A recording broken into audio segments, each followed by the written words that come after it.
Okay, Assalamualaikum warahmatullahi wabarakatuh. Last meeting we have already discussed about many types of experimental research. Jadi penelitian eksperimen itu kemarin sudah saya jelaskan ada beberapa macam.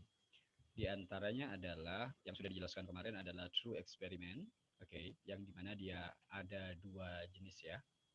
Kemudian ada pre-eksperimen yang tidak tidak ada control group dan tidak ada experimental group. Nah, hari ini satu lagi dari eksperimen yang belum saya jelaskan adalah quasi. Dan saya akan juga membahas tentang penelitian ex post facto atau dikenal dengan istilah causal comparative design. Oke, saya share screen terlebih dulu.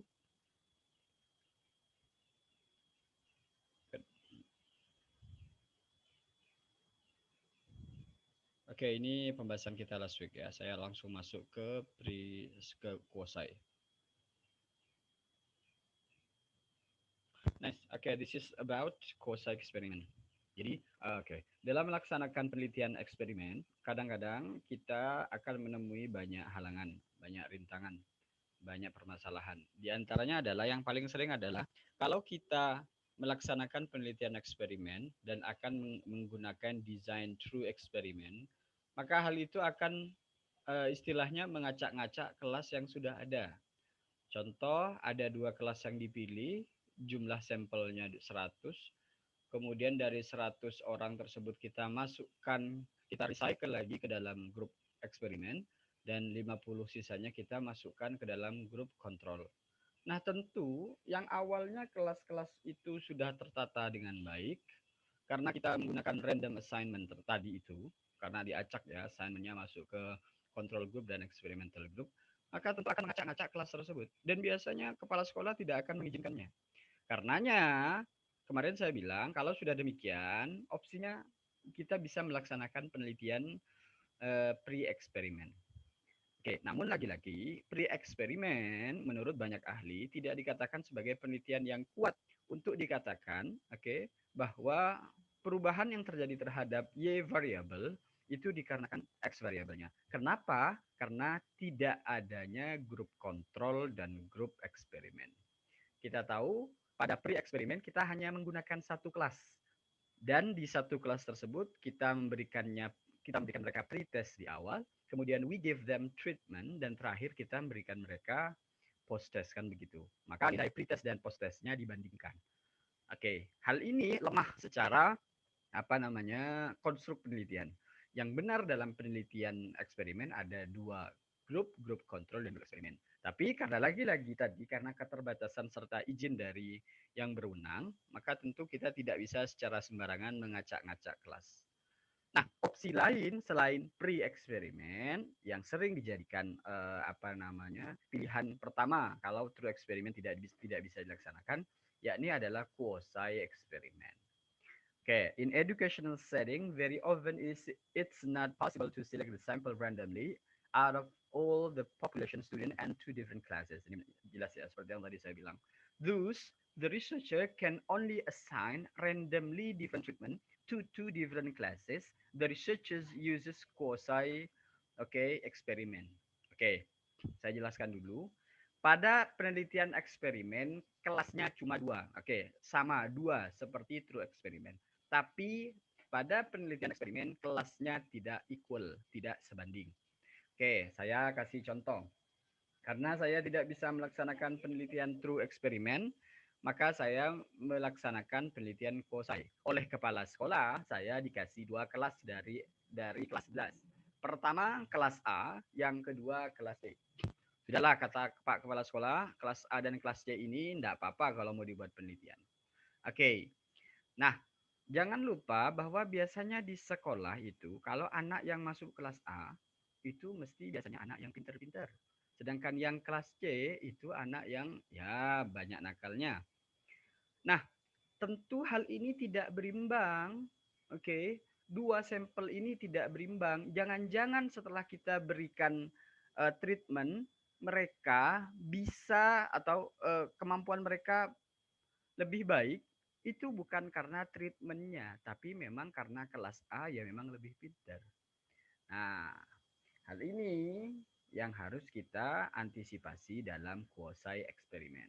Maka dalam statistiknya nanti kita tidak menggunakan independent t-test, melainkan cara menghitungnya nanti ada perhitungan secara apa perhitungannya tidak lagi menggunakan independent t-test seperti true experiment, namun menggunakan perhitungan yang lain. Good.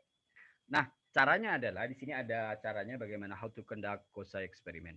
Oke, pertama adalah define the accessible population of the research. Jadi ada kita pilih populasinya.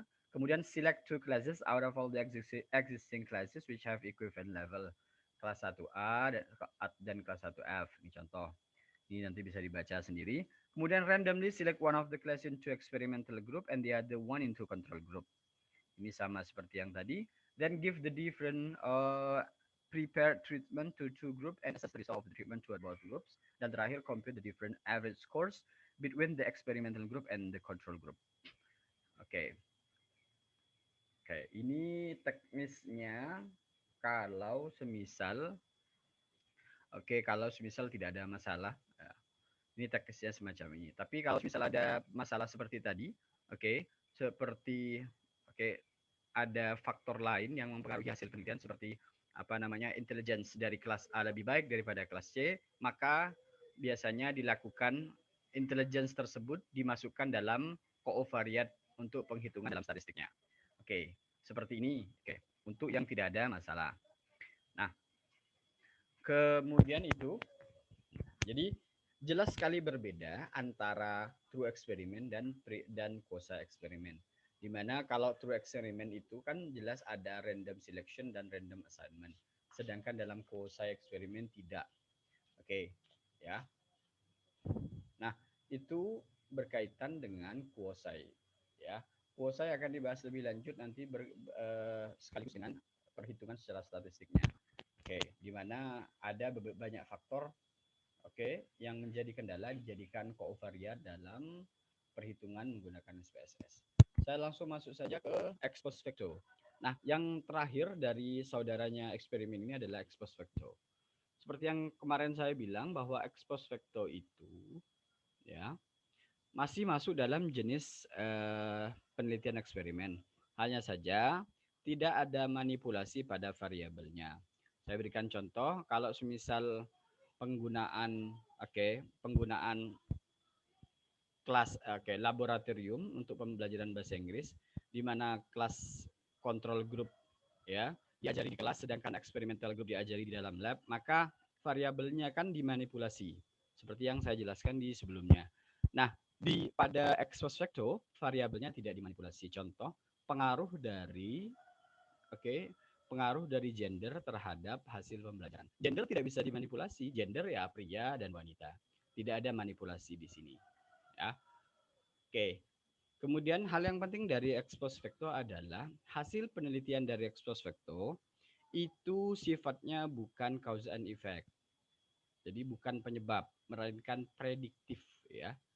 Jadi diprediksi bahwa wanita punya hasil belajar yang lebih baik daripada pria. Bukan sebab akibat. Karena sebab akibat itu pada penelitian eksperimen, bukan pada penelitian ex post facto. Itu saja. Satu lagi saya tambahkan untuk ex post facto. Ex post facto itu X variabelnya tidak hanya menggunakan discrete non-manipulated, tetapi juga bisa menggunakan continuous variable. Ya. Pada continuous variable saya berikan contoh pengaruh IQ terhadap hasil pembelajaran. Kita lihat IQ itu sifatnya bukan sifatnya IQ itu kan gradasi. Gradational, bukan masuk pada yang high IQ atau low IQ. Tapi pada IQ itu ada yang high IQ, ada yang sedang IQ-nya, kemudian yang rendah. Maka kan sifatnya adalah continuous variable. Maka yang semacam ini juga bisa masuk dalam penelitian ex post facto. Jadi saya ulangi lagi, untuk ex post facto dia pada X variabelnya menggunakan dua variabel. Yang pertama yang discrete non manipulated, yang discrete ya. Dan yang kedua adalah continuous variable.